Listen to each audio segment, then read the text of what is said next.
तो नमस्कार दोस्तों, नारायण नारायण। नमस्कार दोस्तों, हम लोग एक बहुत ही महत्वपूर्ण तीर्थ स्थल बद्रीनाथ पहुंच चुके हैं। बद्रीनाथ तीर्थ स्थल की हिस्ट्री बताने से पहले मैं आपको बता दूं कि यहाँ जो श्रद्धालु आते हैं उनकी संख्या बहुत ज़्यादा है। मतलब जितने भी पिलग्रिमेज हैं उसमें, हाँ, शॉपिंग मॉल बन रहा है, सुपरमार्केट टाइप। जितने भी पिलग्रिमेज सेंटर हैं उसमें से सबसे ज़्यादा आने वाले श्रद्धालुओं की संख्या बद्रीनाथ में है। क्या आश्चर्य की बात है कि जहाँ पहुँचना बहुत ही टफ है वहाँ श्रद्धालुओं की संख्या भी बहुत ही ज़्यादा है। और ये सामने एक शॉपिंग कॉम्प्लेक्स का कंस्ट्रक्शन हो रहा है, जब बन के तैयार होगा तो बहुत ही खूबसूरत लगेगा। दूसरा, हम हिंदू भगवान के प्रति कितना आस्था रखते हैं आप ये अंदाजा लगा सकते हैं कि इतने टफ रूट को भी कवर करके यहाँ पे श्रद्धालुओं की भीड़ इकट्ठा होती है। जबकि ये साल के 6 ही महीने खुला रहता है, बाकी 6 महीने बंद रहता है। कभी अधिक स्नोफॉल की वजह से, कभी अधिक बारिश के और लैंडस्लाइड के वजह से। हम लोग स्वर्ग से सुंदर बद्रीनाथ धाम पहुंच गए और ये बद्रीनाथ बद्री विशाल की गलियां हैं। और यहाँ पे आकर जो फीलिंग है, जो आप महसूस कर रहे हैं, वो बताना असंभव है, वो खुद आपको फील करना पड़ेगा।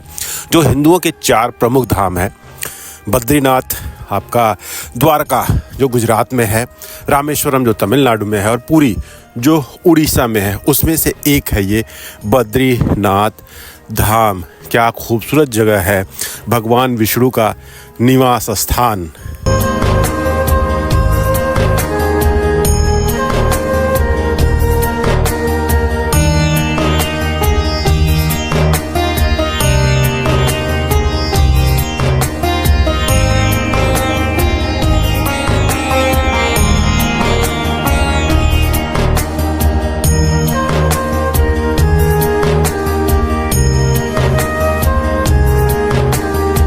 यहाँ बोर्ड लगा है श्री बद्रीनाथ मंदिर, तप्त कुंड और ब्रह्म कपाल। और रास्ता जो जाना है वो ये है।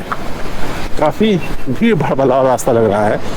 भले फ़िलहाल भीड़ नहीं है, लेकिन जैसी बनावट लग रही है, लग रहा है कि लोग, यात्री जो हैं, बहुत ज़्यादा संख्या पे यहाँ पे आते हैं।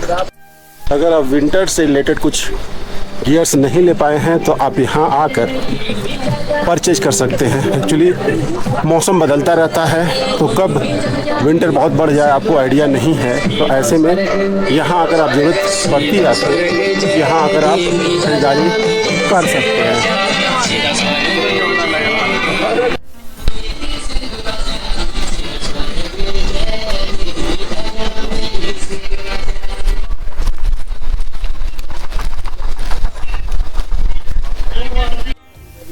गाय कैसे? मेरे पैकेट वाला नहीं है? नहीं सर, आंचल डेयरी वाला। कौन सा है? आंचल डेयरी। आंचल डेयरी। हाँ जी सर। 2 गिलास दे दीजिए। इस साइड भाजिए थे, इस साइड। पानी 50 रुपीज़ में। हाँ जी सर। बद्रीनाथ उत्तराखंड के चमोली डिस्ट्रिक्ट में स्थित है और समुद्र तल से इसकी हाइट की अगर बात किया जाए तो मोर देन 10,000 फीट से ऊपर की हाइट पे मौजूद है। और पूरे साल में ये केवल 6 महीना दर्शन करने के लिए खुला रहता है, क्योंकि ठंडियों में काफ़ी ज़्यादा यहाँ पे बर्फ़ और बहुत ज़्यादा ठंडी पड़ती थी, जिससे आने के लिए अनुकूल परिस्थिति नहीं रहती है। तो इसकी वजह से ठंडियों में इसको बंद रखा जाता है। उसके बावजूद जो बाकी सीज़न आता है, जैसे गर्मी और बरसात का सीज़न आता है, तो बरसात में भी बहुत ज़्यादा इस रूट पे लैंडस्लाइड होता है। जो सिमठ और चमोली वाले रूट पे बहुत सारा लैंडस्लाइड होता है। तो कई बार बारिशों में जो होती है ये रूट अवरोधित हो जाता है। तो जो उचित समय होता है यहाँ पे आने के लिए, दर्शन करने के लिए, वो होती है गर्मियाँ। मानसून में खुला तो रह सकता है, लेकिन कई बार लैंडस्लाइड की वजह से आपका आना जो है वो बाधित हो सकता है। और ठंडियों में तो आप आ नहीं पाएंगे, क्योंकि बहुत ज़्यादा यहाँ पे ठंडी और स्नोफॉल होती है। क्या दिव्य, क्या भव्य नज़ारा है भगवान बद्रीनाथ धाम का। और जो ये स्ट्रीट पे आप चल रहे हो ना, एक तरफ आपको पूजा पाठ का सामान खरीदने की शॉप आपको मिल जाएगी, और एक तरफ इस साइड आपको अलकनंदा रिवर देखने को मिल जाएगी। और वो भगवान बद्रीनाथ का निवास स्थान जो स्वर्ग जैसा दिख रहा है पहाड़ों के बीच में। भगवान बद्रीनाथ धाम, ये जो मंदिर का निर्माण कराया था स्वयं भगवान विष्णु ने करवाया था। तो आप सोच सकते हैं इसकी महत्ता कितनी है। और रावण को परास्त करने के बाद भगवान श्री राम यहाँ पर दर्शन करने आए थे।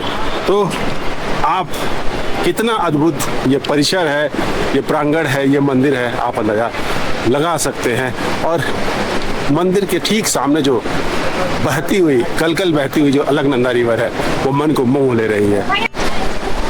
और ये एक तरह से मुख्य गेट और एक छोटा सा ब्रिज जिससे आप क्रॉस कर सके, भगवान तक पहुंच सके, अलकनंदा रिवर को क्रॉस कर सके। और सामने क्या दिव्य परिसर, दिव्य नज़ारा दिख रहा है, मन को मोह लेने वाला, स्वर्ग से भी सुंदर भगवान का धाम, उनका पताका जो है आसमान को छूता हुआ। और ये देखिए अलकनंदा रिवर का बहाव देख सकते हैं आप, क्या खास नज़ारा है ये। जिनके भाग्य होते हैं उन्हीं को भगवान के दर्शन प्राप्त होते हैं, जिन्हें भगवान बुलाते हैं वही आ पाते हैं। केवल आप प्लान करो तो आप नहीं पहुंच पाओगे, भगवान अगर आपको चाहेंगे तभी आप इस धाम पे आ पाओगे। वाह,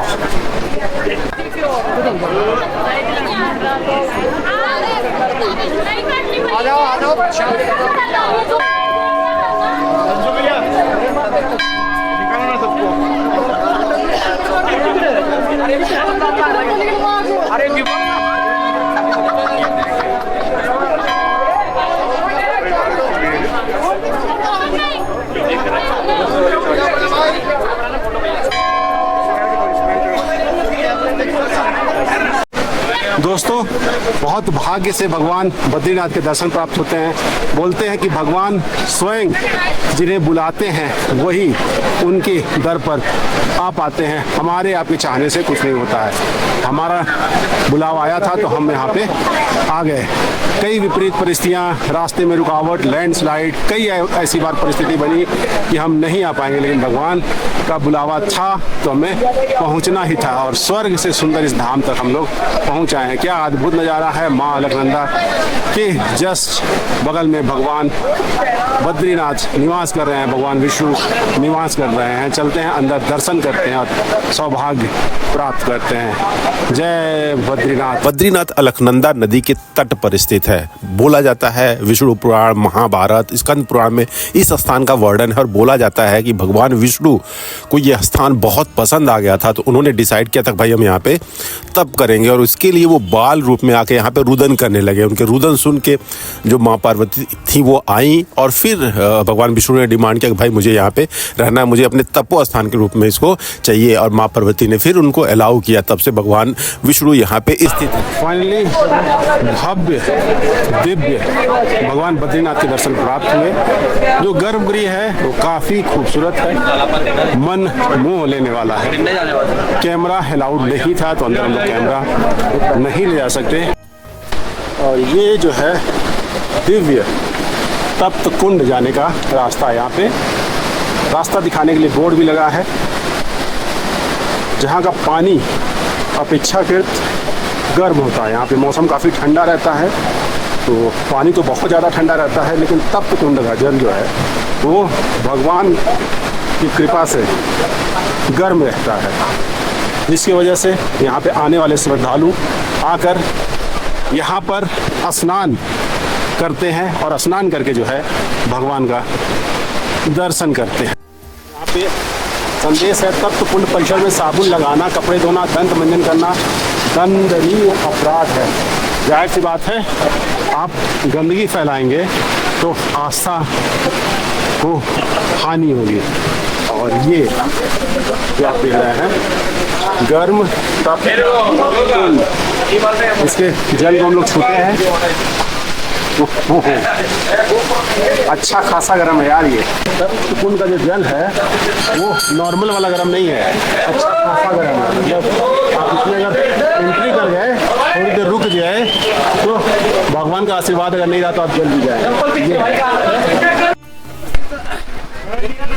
आप बद्रीनाथ धाम जाने के लिए कुछ इस तरह पिट्ठू का भी यूज कर सकते हैं। पिट्ठू से ये पॉइंट से या फिर जो मेन पॉइंट है बस स्टेशन, वहाँ से पिट्ठू से बद्रीनाथ धाम जाने का फिर वो 500 मीटर के डिस्टेंस पे है। और जाते समय तो केवल उतरना उतना टफ है नहीं, लेकिन किसी को कोई चलने में असमर्थ है तो वो कर सकता है। भैया जी, पिट्ठू का कितना चार्ज लगता है यहाँ से? पिट्ठू का 1000 रुपीज़ यहाँ से लेके मंदिर तक और वापस लाने का। और मतलब सीजन में बदल भी जाता है कि हमेशा ही रेट रहता है? अब बदल जाता है, कभी अब डाउन सीजन में डाउन ही रेट रहता है। डाउन रेट रहता है, जब सीजन आएगा तो 100-200 बढ़ेगा ही। और उसमें वजन भी होता है, कितने वजन तो होता है? कोई 95, कोई 80 कुंटल भी है तब भी उतना ही चार्ज, और पतला दुबला तब भी उतना चार्ज।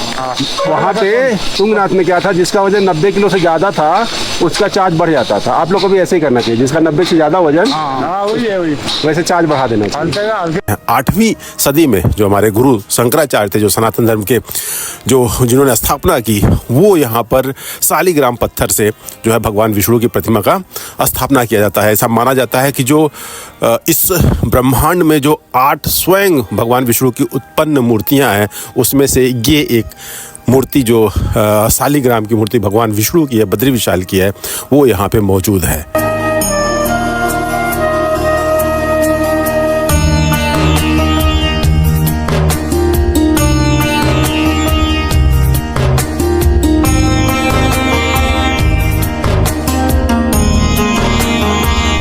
तो दोस्तों, इस तरह हम लोगों ने भगवान बद्रीनाथ के दर्शन प्राप्त किए। यहाँ तक पहुँचना थोड़ा सा टफ है, भगवान जिसको बुलाते हैं वही आता है। लेकिन अगर ट्रैकिंग की दृष्टि से देखा जाए, एक बार आप बद्रीनाथ आ गए तो आम लोगों के लिए ट्रैकिंग उतनी टफ नहीं है, आप आसानी से इसको कर सकते हैं। मौसम हमेशा बिगड़ता रहता है यहाँ पे, तो आप ठंडी के और रेन के गियर जरूर लेके आए। वैसे अगर आप भूल भी जाते हैं तो यहाँ पे इतनी सारी दुकानें हैं कि आप आसानी से परचेज कर सकते हैं।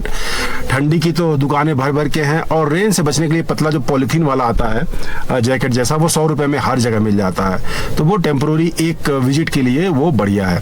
तो अभी इस वीडियो को यहीं ख़त्म करते हैं। आशा करते हैं आपको भगवान के दर्शन प्राप्त करके आनंद मिला होगा, और मिलते हैं नेक्स्ट वीडियो में, नेक्स्ट व्लॉग में। तब तक tata bye bye, see you. Channel को लाइक शेयर सब्सक्राइब कर दीजिएगा, जिससे मुझे थोड़ा सा मोटिवेशन मिलता है कि और बेहतर वीडियो बनाएं और आपको और जगह भी घुमाएं। मिलते हैं नेक्स्ट वीडियो में।